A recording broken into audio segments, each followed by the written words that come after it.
नमस्ते दोस्तों। आज हम बात करेंगे एक ऐसी चीज के बारे में जो हमारी सेहत के लिए बहुत जरूरी है, बैलेंस्ड डाइट यानी संतुलित आहार।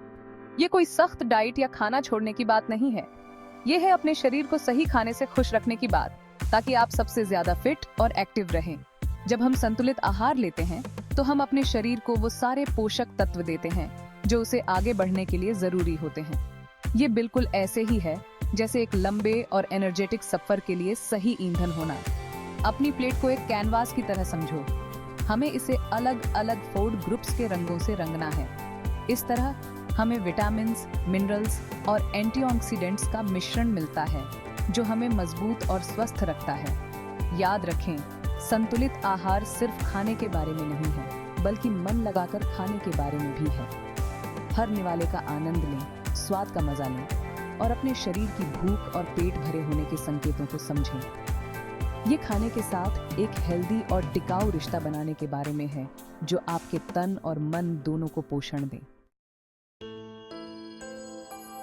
आइए मुख्य फूड ग्रुप्स और उनके महत्व को समझते हैं। इन्हें संतुलित आहार की बुनियाद समझो। सबसे पहले हमारे पास फल और सब्जियां हैं। दिन में कम से कम 5 बार फल और सब्जियां खाने की कोशिश करें और अलग अलग रंग के फल और सब्जियां खाएं। हर रंग अलग अलग विटामिन्स और एंटीऑक्सीडेंट्स का प्रतीक है। हरी पत्तेदार सब्जियों से लेकर चमकीले जामुन तक अपनी थाली में इंद्रधनुष उतारें। अब हमारे पास प्रोटीन है जो टिश्यूज के निर्माण और मरम्मत के लिए जरूरी है। लीन मीट, मछली, अंडे, बीन्स और दालें चुनें। उन हेल्दी ओमेगा 3 फैटी एसिड के लिए हफ्ते में कम से कम 2 बार अपनी डाइट में मछली शामिल करने की कोशिश करें। कार्बोहाइड्रेट हमारे एनर्जी प्रोवाइडर हैं। ब्राउन राइस, क्विनोआ और ओट्स जैसे साबुत अनाज चुनें। फाइबर के लिए आलू को छिलके सहित खाएं। और याद रखें, रिफाइंड शुगर के मामले में संयम बहुत जरूरी है। डेयरी या डेयरी के विकल्प मजबूत हड्डियों के लिए कैल्शियम प्रदान करते हैं। लो फैट और लो शुगर विकल्प चुनें। बादाम का दूध या सोया दूध जैसे फोर्टिफाइड विकल्प बहुत अच्छे विकल्प हैं यदि आपको लैक्टोज से एलर्जी है। अंत में हमारे पास वसा है। हाँ, हमारे शरीर को कुछ हेल्दी फैट्स की जरूरत होती है। एवोकाडो, नट्स और ऑलिव ऑयल में पाए जाने वाले अनसैचुरेटेड फैट्स चुनें। प्रोसेस्ड फूड और तली हुई चीजों में पाए जाने वाले सैचुरेटेड और ट्रांस फैट को सीमित करें। आइए अब इन सबको एक सैंपल डेली मील प्लान के साथ जोड़ते हैं। याद रखें, ये सिर्फ एक गाइडलाइन है और आप इसे अपनी पसंद और खाने की जरूरतों के हिसाब से बदल सकते हैं। अपने दिन की शुरुआत एनर्जी से भरपूर नाश्ते से करें। ताजे जामुन और थोड़े से मेवों के साथ एक कटोरी दलिया कैसा रहेगा? या फिर पालक और होल व्हीट टोस्ट के साथ कुछ उबले अंडे। हल्के लेकिन पेट भरने वाले खाने के साथ अपनी एनर्जी बनाए रखें। ग्रिल्ड चिकन या छोले, क्विनोआ और ढेर सारी रंगीन सब्जियों के साथ एक बड़ा सलाद हमेशा एक बढ़िया विकल्प होता है। या होल ग्रेन ब्रेड के साथ मसूर की दाल सूप ट्राई करें। दिन का अंत एक पौष्टिक और स्वादिष्ट डिनर के साथ करें। भुनी हुई सब्जियों के साथ बेक्ड मछली एक स्वादिष्ट और हेल्दी विकल्प है। या ब्राउन राइस के साथ वेजिटेबल करी कैसी रहेगी? भोजन के बीच आपको एनर्जी देने के लिए हेल्दी स्नैक्स के बारे में मत भूलना। मुट्ठी भर बादाम, एक फल या जामुन के साथ थोड़ा ग्रीक योगर्ट सभी बेहतरीन विकल्प हैं। भाग 4, छोटे बदलाव बड़े फायदे। अपने डेली रूटीन में छोटे छोटे बदलाव करने से संतुलित आहार बनाए रखने में बहुत फर्क पड़ सकता है। अपने पोर्शन का ध्यान रखें। एक मददगार टिप छोटी प्लेट्स का उपयोग करना है। यह दिखने में हमें अपने आप को परोसे जाने वाले भोजन की मात्रा को नियंत्रित करने में मदद करता है। दिन भर खूब पानी पिएं। पानी अनगिनत शारीरिक क्रियाओं के लिए जरूरी है और यह हमें पेट भरा हुआ महसूस कराने में भी मदद करता है, जिससे ज्यादा खाना कम हो जाता है।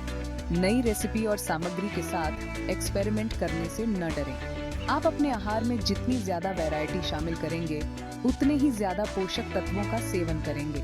अपने भोजन की योजना बनाना और उसे पहले से तैयार करना एक गेम चेंजर हो सकता है। ये समय बचाता है और जब आपके पास समय कम हो तो अस्वास्थ्यकर विकल्पों को चुनने से रोकता है। भाग 5, अपने शरीर की सुनो। संतुलित आहार के सबसे महत्वपूर्ण पहलुओं में से एक है अपने शरीर के साथ तालमेल बिठाना। हमारे शरीर अविश्वसनीय रूप से सहज हैं और अगर हम ध्यान दें तो अक्सर हमें बताएंगे कि उन्हें क्या चाहिए। असली भूख और क्रेविंग के बीच अंतर करना सीखें। सच्ची भूख धीरे धीरे बढ़ती है, जबकि क्रेविंग अक्सर अचानक और विशिष्ट होती है। जब आप सचमुच भूखे हों तभी खाएं, और जब आप आराम से संतुष्ट हो जाएं तो खाना बंद कर दें, ज्यादा पेट भरकर नहीं। हमारे दिमाग को पेट भरे होने का पता चलने में लगभग 20 मिनट लगते हैं, इसलिए धीरे धीरे खाएं और हर निवाले का आनंद लें। इस बात पर ध्यान दें कि अलग अलग खाद्य पदार्थ आपको कैसा महसूस कराते हैं। कुछ खाद्य पदार्थ आपको सुस्त या फूला हुआ महसूस करा सकते हैं, जबकि अन्य आपको ऊर्जावान और हल्का महसूस कराते हैं। इन संकेतों को सुनें और अपने आहार को उसी अनुरूप समायोजित करें। भाग 6, खास डाइट, खास ध्यान। हर व्यक्ति अद्वितीय होता है और उनकी खानपान संबंधी जरूरतें भी अलग अलग होती हैं। गतिविधि का स्तर, स्वास्थ्य की स्थिति और आहार संबंधी प्रतिबंध जैसे कारक आदर्श आहार का निर्धारण करने में भूमिका निभाते हैं। अगर आपके खाने पीने में कोई रोक टोक है या आपको एलर्जी है, तो खाने पीने की चीजों के लेबल को ध्यान से पढ़ें और ऐसे विकल्प चुनें जो आपकी जरूरतों के हिसाब से हों। उदाहरण के लिए, ग्लूटेन मुक्त, डेयरी मुक्त या नट मुक्त विकल्प व्यापक रूप से उपलब्ध हैं। अपनी गतिविधि के स्तर के आधार पर अपने कैलोरी सेवन को समायोजित करें। यदि आप एक सक्रिय जीवन शैली जीते हैं, तो आपको गतिहीन जीवन शैली वाले व्यक्ति की तुलना में अधिक कैलोरी की आवश्यकता होगी। यदि आपको कोई अंतर्निहित स्वास्थ्य स्थिति है, तो एक व्यक्तिगत भोजन योजना बनाने के लिए एक स्वास्थ्य सेवा पेशेवर या एक पंजीकृत आहार विशेषज्ञ से परामर्श लें, जो आपकी विशिष्ट आवश्यकताओं को पूरा करता हो। भाग 7, सेहत की राह पर कदम। संतुलित आहार एक यात्रा है, मंजिल नहीं। यह हर दिन सचेत विकल्प बनाने के बारे में है, जो आपके शरीर को अंदर से बाहर तक पोषण दे, और लाभ वास्तव में उल्लेखनीय हैं। जब आप एक संतुलित आहार को प्राथमिकता देते हैं, तो आप ऊर्जा के स्तर में वृद्धि, बेहतर मनोदशा और बेहतर नींद का अनुभव करेंगे। आप अपनी प्रतिरक्षा प्रणाली को भी मजबूत करेंगे, पाचन में सुधार करेंगे और पुरानी बीमारियों के जोखिम को कम करेंगे। याद रखें, यह पूर्णता के बारे में नहीं बल्कि प्रगति के बारे में है। छोटी शुरुआत करें, धीरे धीरे बदलाव करें और हर कदम का जश्न मनाएं। यात्रा को अपनाएं और आपका शरीर इसके लिए आपका शुक्रगुजार रहेगा। खुश रहो, स्वस्थ रहो